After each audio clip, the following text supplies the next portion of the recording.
So I tried to write this kinky choose an adventure porn 5 years ago and I failed. I don't think I had the perspective. So it was so nice to have a chance to motivate myself to finish it. So that's the main piece I'm going to be doing tonight. And you all will get to choose where we go in there.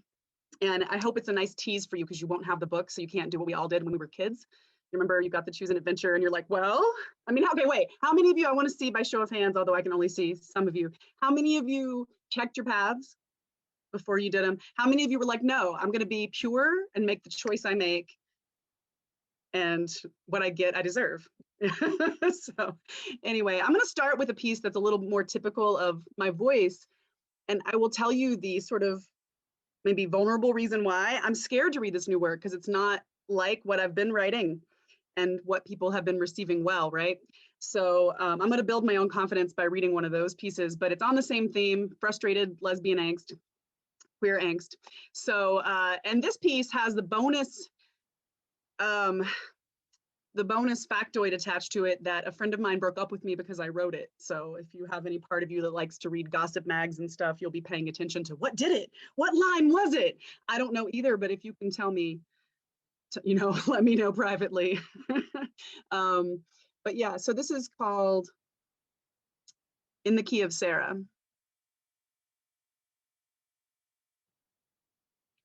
You had so many lovers then, running circles around them, all ego then. You could really win them then. You were trying to solve a problem with too many variables, and she was nobody's common denominator.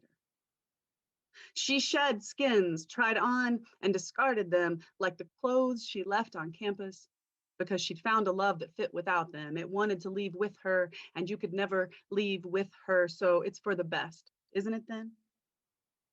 She told you she was wild, and you got wild. Weren't you wild? Except you were a caged thing, knocking at the bars of marriage, always married. Why were you always married then? She was knocking at bars from the other side, not sure if she wanted in or just the whiskey. You had so many lovers then, and sometimes you sat with all of them. You counted once, 6 around a table, but really it was 7. One of them didn't sit well with you or really even want to. He was always at the bar. How he escaped so well. Did you want his art more than him? You made an art out of leashing the men, unleashing yourself on them, hung up on BDSM, hooked by easy stories, the ones that wrote themselves. The women you wanted were always the biggest threats, but it was getting worse and worse fucking the men. Did you escape so well? Did she want your art more than you? Did you want your art more than her? You could have lost your heart and your job to someone who wouldn't stay. What does it mean to have someone? You never open all the way to the runners. You've always been a runner. On the other side of she's gone now and you never let her in, you let too many of them in. You never told her, you told her too much. The mess of a mouth calibrating, learning when to open, when to shut. You remember her in the hallway at Thanksgiving, you up against the wall. This usually your place, the pinning. She doesn't hold it against you. She doesn't hold herself against you like she did in the hallway at Thanksgiving. Are you feeling this too? Then you had that fight about whether love happens to you or if you choose it. You said you'd learn the hard way. You have to decide or it all burns down. She was a flaming arrow and you were all pired up with no place to go. She wanted to burn what was already dead in you, the marriage in you. You were so afraid to sink, you didn't let any of it sink in. When she yelled at you, spoke her piece, which wasn't peace, but something like it, you saw yourself in her the moment she screamed. You saw yourself screaming yourself at everyone who wouldn't listen. You are trying to become the one who can listen, who can stay calm when yelled at if that is the needful thing, but you aren't there. You are in between the scream and the center of what is screaming. What does it mean to have someone? What does it mean that you never had her? You were looking too hard when you met her to see her as one who needed seeing. Shouldn't you have seen that? You tried to catch her meaning. You asked too many questions, not the right questions. You wish you could have not pissed her off so much. You wish you had just said, damn it, Sarah, don't get mad when I ask. Her draft remained open on your desktop for months. You dipped into it on occasion like you dipped into her on occasion. Now that it's whole and in your hands, you wish you'd read it then. You read it wondering if you show up as anything inside it, and you write this now having no right to ask her to read it. She was years ahead of you, knowing the story is always a lie, knowing the story is always true, always in pieces, and how good it is to resist closure, how good it is to just let it be. Some stories our bodies write, we can't read. You remember her in the hallway and you against the wall. You remember the way she stood at the open mic and read blue words, the bobby pin in her hair. The end. Piece 1. Now let's get smutty. Wee. All right. My working title, which I would love a replacement, so I'm taking suggestions in the chat. Oh, and I would like to empower you all when we get to a choice. Each of these little segments is a page or less. So when we get to a choice, I hope you will unmute, and then by loudness we can go with where the room wants to go. If that approach doesn't, I like chaos. I like verbal auditory chaos. If that's not working, I can look at the chat and try to see the dominant choice. But you are choosing how we work through this. So my working title is The Machinist versus Memory Lane, a choose your own adventure smutlit.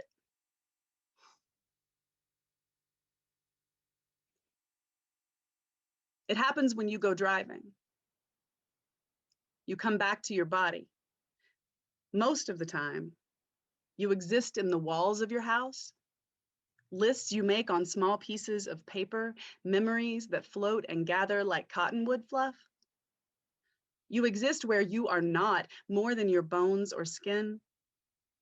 Your fascia fails you, but when you go driving, the motion redirects your focus, looses your attention from every outer thing, from keeping the walls standing.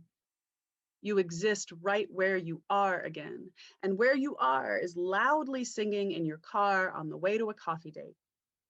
Because maybe you've healed enough from your COVID breakup to actually try and connect with a woman again. In the car in front of you, the passenger holds his hand out the window, making a fist, and then alternatively opening and flexing his fingers. Body memory means your cunt wets itself before you realize it looks like his fist. And a woman is driving with the right taller than him height and dark hair, and you let him be him and her be her, and you imagine he is taunting you. As their lookalikes cruise a few car lengths in front of you, you remember the way they once held hands inside you, twisting, knuckling, exquisite and subtle. As your attention wanders toward them, you feel the wind moving your shirt around braless nipples and the sudden suck in your cunt. You're tempted to speed up so you can see if it's actually them, but it was so many years ago now. You try to shake thoughts of them and go back to your body now on the way to your coffee date, not them then. If you can't shake the thoughts of your former triad relationship and decide to pull up your skirt and finger your slutty little slit while driving, turn to page 2 and go down memory lane some more. Go to page 8 if you draw your attention back to yourself in this moment, on this road, on the way to your date with the hot-ass female machinist. Page 8. What do we got? 8. Date. Okay. Eight is Doing great. it. Machinist. 8. Machinist. 8 is great. That's good for you, Jessica, because that's the Juna Barnes path. So, okay. This moment on this road. You shake the idea of them loose before your eyes cross and go back to your body now. not them then. You feel the wind moving your shirt around on your braless nipples, the suck in your cunt, while you think only of yourself in this moment on this road. You are driving to a coffee date. You don't have hope for a lasting connection. Hope hurts after your breakup, but you don't feel cynical. Lasting doesn't mean real here in this scrolling wind road without walls. You feel steady enough to offer good company and honest sex if it's mutually wanted. A remix of Rihanna's Pose is on. Quick glitching, mounting syncopation, a few drops into a distorted, swampy beat. Your hips are thrusting and circling, and you car dance like you used to. When you didn't owe a soul on this road composure, she's singing, bitch, you're bouncing like I know you know. Stay low. Calling you out like that. Your body remembers what it is to want to be full of itself. Your nipples go tight before you see any scene, but one comes and you let it. The tip of your nose behind her ear and your thigh wedged between hers, holding your hand in place. The luxury of holding this close without it stinging. Before the self-censor stabs, you don't deserve to keep this. You let yourself touch it anyway, the fabric of your panties pulled tight across your swelling clit, and this memory of making love with her. Soon you're coming while driving, but also crying. Of course she comes when you let your guard down. Which means when you let yourself live here again, nothing can get you when you're not home. This numb life since you've been gone, Rihanna fades, and you turn on one of your favorite songs to cry to. You let the wind take it. You don't owe a soul on this road your dry eyes. You allow wet eyes, wet cunt, waters of your own making. You congratulate yourself on the orgasm and letting yourself cry a little, and then also for your perfect park job, just a few spaces down from the cafe. You enter and you see your date at the corner table with her back turned. Sitting this way is a power move, gives you time to take in the span of her shoulders, the hairs brushing the nape of her neck. She's got strong arms, obviously lifts a little. Her dark hair is tomboy tousled, not short.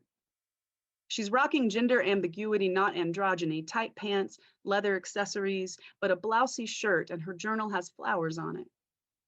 You think of the last snap she sent you, her well-veined hands gripping a drill. She'd cheekily annotated the picture. A scar was a slip while deburring, a reamer emerging from some drill bushing. What does a reamer do, you asked? She said the reamer widens the hole. If you decide to give her a look that says, I may be a princess, but if we do this, you'll be on the pillow, go to page 9. If you decide to stay slightly guarded but greet her warmly, go to page 11. 9. 9. Okay. 9. Yeah. 9, if only for the Pillow Princess reference. Can we add a 6 in there? 6, 9. This one's called Skin About a Wind. You decide to give her a look that says, I may be a princess, but if we do this, you'll be on the pillow. You let your energy body spread to your edges, arc outward, arrow, eye contact. Your dangle earrings brush your neck, remind you you're made of meat. You notice her notice, the skin of your bare shoulders. You see her strong hands laying to either side of the book she's reading. It's one you recognize, with a grayish cover and a close-up of the center of a flower. You say, you're reading Nightwood? Fuck, you're a goner. She is a machinist reading Juna Barnes. A few days before, she'd sent you a string of selfies containing images of her thighs with their tattoos of borage and thistle, collaged with a photo of copper wire being extruded such that it seemed to emerge from her pussy just out of frame. You know you should get in line for your drink, but you just stand there gawping. You say you're obsessed with the author and the book, your copy of which is so marked up some sections are unreadable. You recite We are but skin about a wind. With muscles clenched against mortality, we sleep in a long, reproachful dust against ourselves. We are full to the gorge with names for our own misery. That's from this book, she says. Yeah, this book, you say as you touch it. She says she's looking forward to that part. The entire time you're in line for your iced spicy chai, you breathe deep and relish the feel of your pussy slipping against itself each time you shift. When you sit down, you square your body to hers and bat your eyelashes while staring openly at her mouth. She asks what book you're reading these days. You say you have stacks you cycle through, almost never finishing any of them, but you've been rereading your favorite, Girl and Flame, a little magic realist novella about a woman who burns her whole life down, kinda. But really more so, it's about her relationship with an ember that is her friend. You ask about her day. She says they'd gotten the specifications for a part wrong and had to correct an order of 1,000 of them, along with everything else on their docket. When you see her eyes dip towards your chest, you tug your necklace across your right nipple. You lean closer, straight-backed, and duck your head, offer your ear as she talks. You finger your earlobe and lick the corner of your mouth. You smile with your whole face and set your cup down just over the midline of the table. Your fingers now mere inches from hers. There's this particularly pronounced vein on the back of her hand, and you flash on an image of it disappearing inside you. Eventually, you talk about being poly, the V's and triads you've both been in. She says it can get pretty intense, the processing, but the sex is addictive, right? You tell her about the time you and your girlfriend took off your panties at dinner and made your boyfriend stuff his own mouth with them, sit silently while you chatted casually and ate. She says, fuck, that's hot. I'd do that. You ask which part, the stuffing or the being stuffed? The tendons of her right hand twitch while you're looking down. Both, she says. You ask, where are you at on the impulsivity meter today? Orange, red, yellow? What's the scale, she asks. Well, yellow is I'd go for a walk with you holding hands after we finish our drinks. Red is I'd fuck you in the bathroom before we take that walk. She laughs like it was punched from her gut. You remember the woman who'd asked you to make out in the back bathroom stall at the gay club in DC a couple weekends prior. That night had felt like the lifting of prohibition, but you'd left it at a makeout session. Do you really still have this kind of behavior in you? When her hand moves to your thigh under the table, you don't know, but you know you want her in you. And there's the sensation of a sun shower. This bright moment in this cafe when the world could shift and go any direction with a misty overlay of some other faraway feeling that maybe this is too much too fast. If you decide to have sex with the woman right there and then at the cafe, casually take your panties off from under your skirt, toss them onto her side of the table, and tell her to follow you in exactly 2 minutes. If you decide you like this spark and want to see where it might go, if you don't flare too fast, go to page 15. Panties. Okay, you're No gonna one's not going to say that. you're getting Panties the for the win. dirtiest ending. You're getting the dirtiest ending. Yes. The dirtiest. Well, not the, maybe not the, yes, the most graphic. I want to say something before I go to the last section. The most fun part of writing this was writing, there are 2 different parallel parts, and writing the exact same physical reality going on with such different attitudes and choices, and how everybody's choices stacked from that. It was one of the more fascinating moments I've had as a composer of anything, because it was actually very psychologically revealing, because I am working memoir material. Probably 80% of this is all real and just like reconstructed and stuff, because we know that's okay now because the establishment finally told us it was, right? But yeah, so it was fun to do that. Okay, we're going to page 15.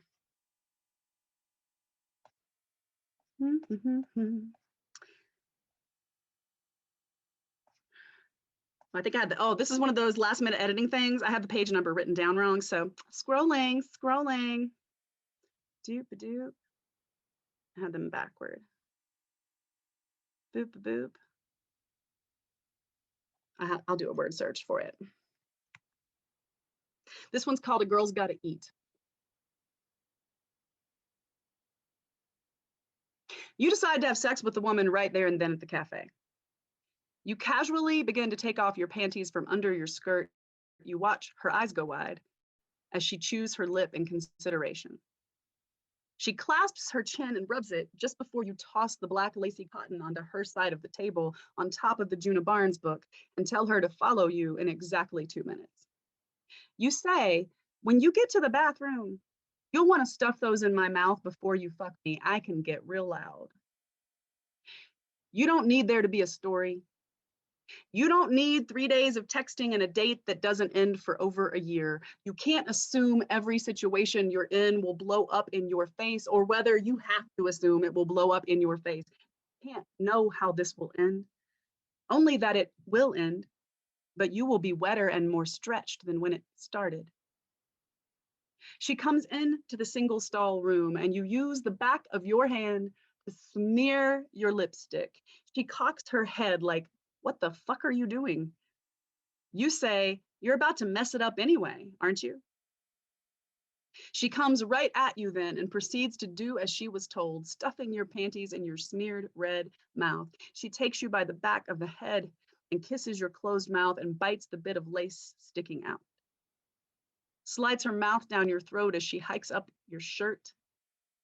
She starts dirty talking, which is usually your job. Your fucking nipples, she says. They're perfect. Is your pussy sticky yet? She keeps saying the word pussy as she's touching everywhere but your pussy, and the word becomes a mantra. You become a gaping yes. She goes in and starts those little jerking come hither motions, and you're already squirting.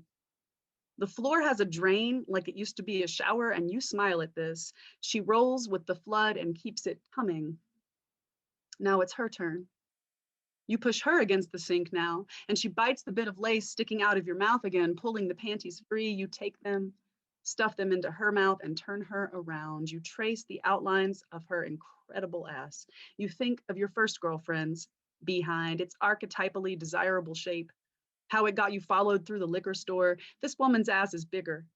Lifting from the curve at the small of her back, a slope your fingers stroke until they catch the lip of her panties, pull them down. You push your nose into the triangle of fabric as it dangles pinched between her thighs.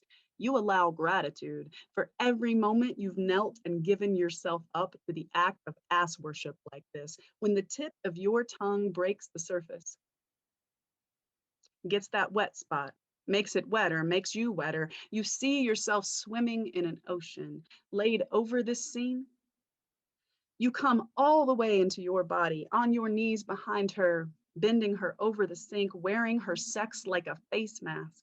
Inside her, you are inside this moment and no other. You don't notice the picture you make. You are too busy making it. 2 fingers stroke slow and strong while your mouth plays lamprey with her clit. The motion looses your attention from every outer thing except keeping the woman standing. Your whole face comes between her thighs and your tongue will not stop, though it aches from lack of practice. You think of how sacred it was to touch your beloved there, but it doesn't make you sad. This feeling doesn't belong to her anymore. You took it back, brought it with you. She was the first you came with just from the touching, but that is part of you now. You thought it would only happen in the container of committed love, some promise or bond made and unbreakable, but it happens within the container of you, your committed self-love, your knowledge that what you share alone from yourself, and it can be revoked. You can take yourself back, and this makes you able to give. You give and give to this woman's ass bent over the sink in the bathroom, and this gives to you. And you come until your face is numb and she is collapsing. You come and you don't care if she'll call you later. You come and you don't care if this is all this is. You come and you don't care if you all fall down. You feel possible, satiated. You'll love her forever, but a girl's gotta eat. Woo! Oh man, this pandemic's been long. Okay. Wow.